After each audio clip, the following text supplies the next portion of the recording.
What should be the role of emotions in your strategy work? This is a question I've been thinking quite a bit about lately and reflecting upon, especially as we approach the end of the year and many companies are planning for next year. So there is a heightened focus on where are we steering the ship here in the next couple months to finish the year, and then in the next 12 months, whatever the time frame might be.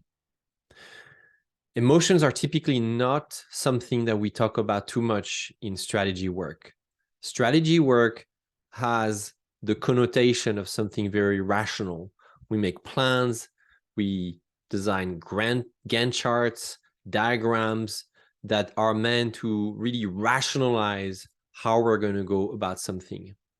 But it turns out we are emotional beings first, and we use reason to justify our choices and our decisions.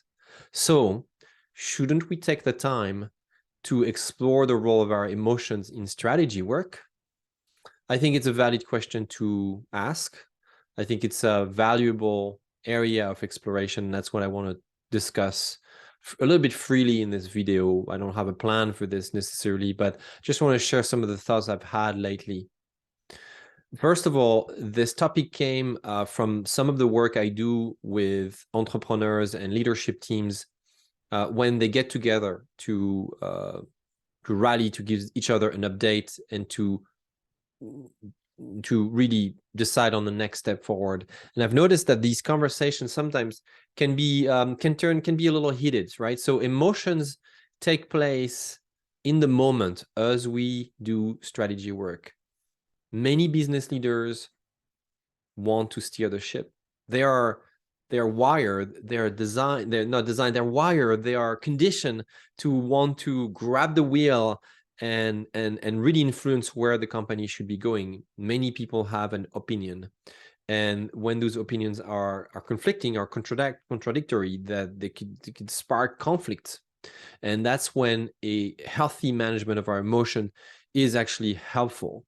Recognizing where we are in the process of expressing how we feel is tremendously important. Even if you have even if you are a one-person business, you may wear different hats. You may have an inner dialogue with yourself about finance, about marketing, about product launches, about relationship with clients that could be under pressure sometimes. Are you panicking? Are you feeling like you're overwhelmed? Are you feeling anxiety? Are you feeling sad? Are you feeling curious? Are you feeling joyful, excited about what could happen next for your company? This is the role of emotions in strategy. So something I heard in a conference from one of the founder of emotional intelligence thinking, Antonio Damasio, is that there is no difference between emotion and reason. There's no difference. It's just a question of timing. Reason is an emotion that we had time to process. Is the same thing, except that it moves from the state of reaction to strategy. So maybe it is that the practice of strategizing is a practice of first filtering our emotions, filtering our intuition as far as what to do next. So say you can invest in I'm just thinking about real estate right now. Say you can invest in real estate. You have lots of data, you have lots of information, insights, you're reading the news, the market goes up, down. Right now, at the end of 2020, as I speak, I heard that the real estate market is more and more concerning for real estate professionals. I'm just oversimplifying here, but I heard that there are some worries. How do you process that information? How do you make sense of it? How does it play with your inner narrative, the chatter that you have inside?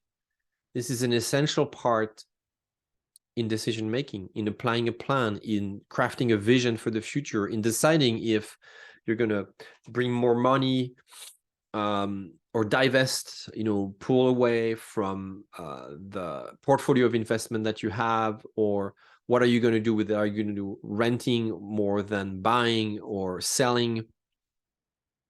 All of those decisions are influenced by the way you interpret your context, and also mixed with how you are used to make sense of that context and how you've been used to make sense of context in the past. We never forget anything. Memory is forever, except that it's not always things that we are aware of. When we make a decision, we make it based on the emotional life that we've built over the years, the experiments, the events that we went through, the bad ones and the good ones. Say, I wanted to invest in the stock market and many years ago, and that didn't work out very well. What kind of investor am I going to turn? If I never processed those emotions in the past, this can have deep influence. This could have a deep impact on how I make decisions today in a completely different context with a completely different business. But if that narrative has not been filtered, if that narrative hasn't been clarified, understood, turned from emotion to reason, then maybe it's going to interfere with how I plan for the future of my company. As I speak right now, I realize that I tend to talk a lot about the past, and there's probably a good reason for this. It's because we don't know anything about the future. While we can make forecasts, we can make some predictions, we can look at a crystal ball, but what are the chances that we might be right? The only thing that we have for sure is the past. Yes, if it's documented, if it's well organized, if we can go through our archives, maybe our own memory, our own archive of experiences, of trial and errors or tests, if we can go through our archives and look at how we've decided to filter some of the events that happened to us before, maybe that helps us make better decisions then, and better strategy. That's what happens to company founders. Many founders build organizations, start companies based on their own experience. One of the most common story arc that founders use is this one. It didn't exist, so I created it. I was running into the same issue every day. Say, I was getting packages delivered at my door, and the process to get notified on the about the delivery of my packages wasn't working really well. It was unreliable. It was partial. Sometimes I would get notified later, and so that created tension. Like, we got some packages stolen, or we lost stuff. We didn't realize that it was there, whereas I needed it right away. Things like that. So that's about convenience, but that bugged me, that irritated me, and I decided to do something about it. So I looked into solutions, and it turns out I'm an engineer, and I can figure out an app that makes this process more efficient. And therefore, I started a company that, I'm making this up, by the way, that will be called Zap Delivery or Deliverify. I'm just making up a name now, just to show that really strategy is heavily influenced by two things: by our past experience and how we make sense of that past experience, how we process the emotions that we felt and turn them into reasoning. In the case that I just role-played quickly with you, the so-called founder was irritated, was bugged, was maybe overwhelmed by the amount of packages that were stolen or piled up on his porch, whatever the problem was. and decided to recognize that emotion, decided to do something about it, decided to make sense of it by asking himself or herself, is this an important problem? Is this something that is really worth looking into? Is this something that is really worth solving? And maybe next step would have been to have some conversation with people. Like, am I the only one with this thing? Is this something that I'm the only one excited to solve? Or is there potentially more people excited to solve this issue? Is there a market, therefore? That's the critical role of emotions in an example like starting a company. Again, our decisions are all emotional, and then we try to make sense later. So many times I work with company founders and I look at their pitch decks, at their sales decks, and it's all beautiful, logical reasoning. They try to make it so perfect that it is actually kind of suspicious. Naturally, we humans, when we look at these information artifacts, want to know what is the deep reason why the founder started this company. We want to know why it bugged them, what bugged them in the first place, what excited them in the first place, what kind of drama occurred in their life such that they decided to change jobs, stop everything, and really focus on creating a company as their sole job. We want to know that because we want to know if we connect on an emotional level with these people. We want to know if we can trust the founder. We want to know if the founder has the grit, has the resilience to carry forward as he or she is going to run into issues. Believe me, entrepreneurship is not a piece of cake. You will run into major hurdles, major tensions, major surprises, major unknown. So as we look at these decks, I'm taking purposefully the example of an investor's deck, because an investor's deck is really the strategy of the company going forward, what's going to happen. As we look at these decks, we intuitively, we unconsciously try to poke at the holes and seeing and look at, okay, where is the emotional side of this? But how do we do this? The mainstream approach is to really try to break the logic behind this. We don't pay attention to emotions. Whereas emotions played pretty much, I mean, a huge role in the creation of the company that we're looking at on this investor pitch deck. So that's another facet. That's another element of the role of emotions in the way we do strategy. As I said at the beginning of this video, it's not very usual. I've rarely seen it. Like, have you seen a strategy meeting, a strategy group, like a meeting, a group meeting? We work on the strategy of the company, starting with looking at how we feel, starting with something like mindfulness or a moment of meditation. It sounds kind of weird still. However, I'm happy to see that the narrative is changing around the role of emotions and strategy, around the connection, about the connection between emotions and strategy.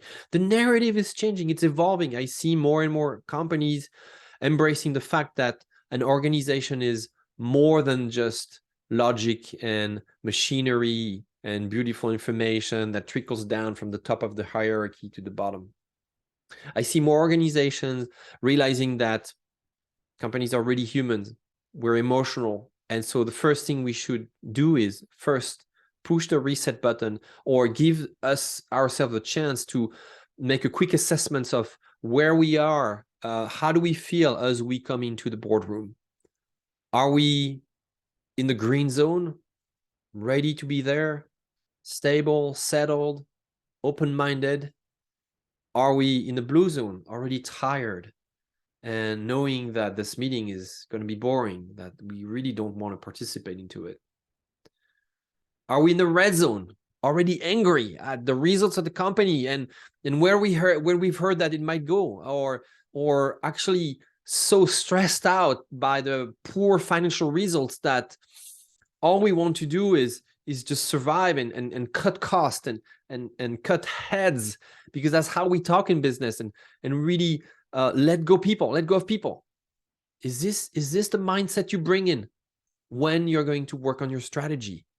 I'm asking you because those meetings are happening probably now and you didn't think about this. I dare you to look at this, reassess your approach, your intent as you enter strategy work. What is your intent? What's your posture? How do you approach this work? Right? This is the internal, individual side of your strategic narrative that barely anybody will look at. But you have the decision. You have the power to say, I want to change this. I want to change this mindset. I want to change the way it works. And I want to explore. I'm a bit scared already, recognizing that what I'm talking to you about now in this video may be a little bit different, maybe a little bit woo-woo, or kind of another approach, or maybe not so much big firm consultant-like, but a new heart-based, conscious, human way to look at how we do business. Recognizing that if you're interested in this, we may not have all the answers, but there is a path forward. There is something interesting here. It only takes 5 minutes to ground yourself before your next strategy meeting, to reset and reassess what kind of mindset, what kind of heart set you're going to be in as you approach strategy work. This is my exploration of the relationship between emotions and strategy. And I feel like it's a topic that we ought to talk more about. Not using a lot of time. As I said, it's just as simple as 5 minutes. It's crazy what 5 minutes can do in your life as an executive, as a founder, as a business leader, as a solopreneur, as part of an organization. I'm talking about a hierarchical title here, but it doesn't matter. This is the practice of leadership. It only takes 5 minutes to explore together the relationship in the moment between your emotions and the strategy work that you are going to do. The outcomes, the results are that you're putting your best foot forward. You're bringing your greatest possible mind, your fullest heart to this work. And although you may not have all the answers for what the future looks like for your company in these uncertain times, you can pull from inside you what the best things you have, the best possible energy you bring into this work. And that's putting your best foot forward. Okay, so I hope this created interest. My hope here is that it just added to your awareness, and I hope that it conditioned you in a more positive, in a more responsible, in a more leader-like mindset, mind frame. Let me know what you think about this approach, about this idea, this relationship that I'm exploring more and more, and I look forward to hearing your comments. Thank you so much.